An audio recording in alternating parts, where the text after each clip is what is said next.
नमस्कार मित्रांनो, कसे आहात तुम्ही सगळे? वैशाली भक्ती चॅनलमध्ये तुमचं सगळ्यांचं स्वागत आहे. मित्रांनो, आज मी तुम्हाला कालीमाबद्दल सांगणार आहे. बरीच लोक कालीमाची भक्त असतात. काही लोकांच्या घरी माची प्रतिमा असेल तरी एखादा व्यक्ती आला का तो घाबरतो आणि असं म्हणतो, अरे बापरे, तुम्ही कालीमाचे भक्त आहात? तर आम्ही म्हणतो हो. मग त्यांची बघण्याची एक वेगळी पद्धत असते आपल्याकडे. मग आपल्याला असं विचारायला लागतं त्यांना की तुम्ही असं का म्हणालात? नाही, कालीमा सगळ्यांवर प्रसन्न होते का? हो ना, का नाही होत? तर त्यांनी मला सांगितलं की ती नेहमी रागात असते. तर मी त्यांना समजवलं, ती आई आहे, एक माँ आहे. तुम्ही तिच्या डोळ्यामध्ये कधी बघितलं का की ती कशी आहे? मित्रांनो, प्रत्येकजण आपली भक्ती करतो, पण त्यांना असं वाटते की माने लगेच प्रसन्न झालं पाहिजे. पण तुम्हाला माहीत आहे काय, तिचे जे भक्त असतात ना, त्याच्या मागे ती नेहमी उभी असते, पण ती कोणाला दिसत नाही. कुठल्या तरी रूपात येते आणि आपलं काम करून जाते. मग काही लोक म्हणतात, आता काल पण पूजा केली, आज पण पूजा केली, मग आता आम्हाला कुठे दिसत नाही. मित्रांनो, तुम्ही पूजा केलात तर एक परीक्षा घेते आपली माँ. तिला असं वाटतं की माझा भक्त माझ्यासाठी किती काही करू शकतो. मग ती कुठल्या तरी रूपात येऊन तुमच्याशी बोलते. आणि जेव्हा माँ येते ना, तेव्हा 3 प्रकारचे संकेत येतात आपल्या शरीरामध्ये. एक संकेत असा येतो, जो पहिला मी सांगते. जेव्हा तुम्ही पूजा करायला बसता तेव्हा डोळे मिटलात आणि एकदम तिची मनापासून तिचं नाव घेतलात, तर तुमच्या चारी बाजूला काळोख होतो.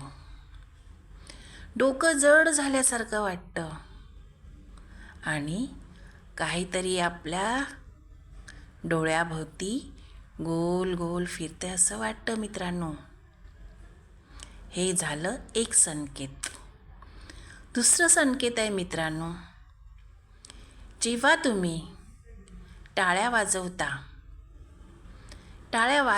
वाजवता इतकी जोरजोरात टाळ्या वाजवायला लागता, तेव्हा तुम्हाला तुमचं भान राहत नाही. तेव्हा तुम्हाला असं वाटतं की मी खूप जोरजोरात टाळ्या वाजवते. पण मित्रांनो, ते तुम्ही वाजवत नसता, ती एक माँच आलेली असते तुमच्या शरीरामध्ये. तिसरं संकेत, जेव्हा तुम्ही रात्री झोपता तर तुम्हाला असं अवतीभोवती वाटतं कोणीतरी जोरजोरात पायल वाजवली. आणि जेव्हा तुम्ही डोळे उघडून बघता ना मित्रांनो, तर तुम्हाला काही दिसत नाही. पण त्यावेळेला तुम्हाला महाकाली प्रसन्न झालेली असते, पण ती तुम्हाला समजत नाही. कुठल्या रूपात माँ येते, कुठून? प्रत्येकजण असे म्हणतात, कालीमा अशी आहे, कालीमा तशी आहे, कालीमा रागिष्ट आहे. नका बोलू असं तुम्ही तिच्याबद्दल. खूप वाईट वाटतं. जे तिची भक्ती करतात ना, त्यांनाच माहीत असते की ती किती गोड आहे. आणि तिला तर छोटी मुलं इतकी आवडतात की जर कुठच्या मुलाने तिला आवाज दिला ना, तरी माँ धावत येते. जर तुम्ही तुमचं मन प्रसन्न ठेवलात ना, तर माँ तुमच्याकडे येईल. ती कधी येणार असं बोलू नका. ती स्वतःहून तुमच्याकडे येणार, तुम्हाला प्रचिती देणार. मित्रांनो, शुक्रवारच्या दिवशी तुम्ही तिला एक गोड पान द्या. तो तिचा नैवेद्य आहे. दुसऱ्या शुक्रवारी तुम्ही तिला सफेद शेवयाची खीर द्या, तोही तिला खूप आवडतो. तिसऱ्या शुक्रवारी तुम्ही तिला एक चांगला डाळिंब द्या. महाकालीबद्दल जेवढं बोलीन तेवढं कमीच आहे. मित्रांनो, तुम्ही तिच्यासाठी एक मंत्र बोलत जा. ज्या वेळेला तुम्ही बत्ती लावता संध्याकाळच्या वेळेला, त्यावेळेला एक मंत्र बोलायचं आहे तुम्हाला. जयंती मंगला काली भद्रकाली कपालिनी दुर्गा समा शिवा धात्री स्वाहा सदा नमस्तुते. मित्रांनो, हा मंत्र तुम्ही एकदा तिच्याकडे बोला.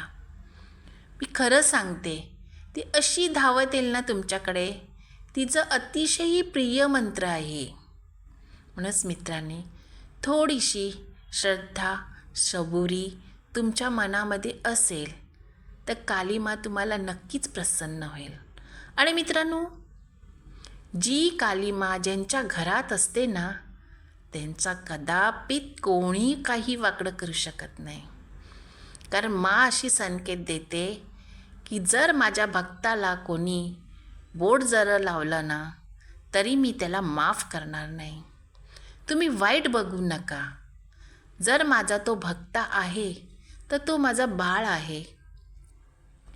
त्या बाळाबद्दल कधी वाकडा विचार करू नका. मग ती कधीच गप्प राहत नाही. मग ती इतकी कोपते की समोरची व्यक्ती तुम्हाला कधीच त्रास देत नाही. त्याची कर्म त्याच्याकडे असतात. म्हणूनच महाची प्रतिमा जर आपल्या घरात असेल तर आपल्याला कुठलीच भीती नसते. मित्रांनो, लक्षात घ्या, कुठलीच भीती नसते. म्हणूनच तिची पूजा अगदी मनापासून करा आणि तिला दिवा, जसं तिचा गजरा, या सगळ्या गोष्टी तिला अतिशय प्रिय. मग बघा, तुमच्या स्वप्नामध्ये ती येऊन नक्कीच सांगेल, अरे बाळा, तू माझ्यासाठी किती पूजा करतोस. नेहमी म्हणतोस ना की मी प्रसन्न होत नाही. बघ, आज मी तुझ्या स्वप्नात आली आहे. बघा मित्रांनो, हे नक्की करून बघा. जय महाकाली, जय महाकाली.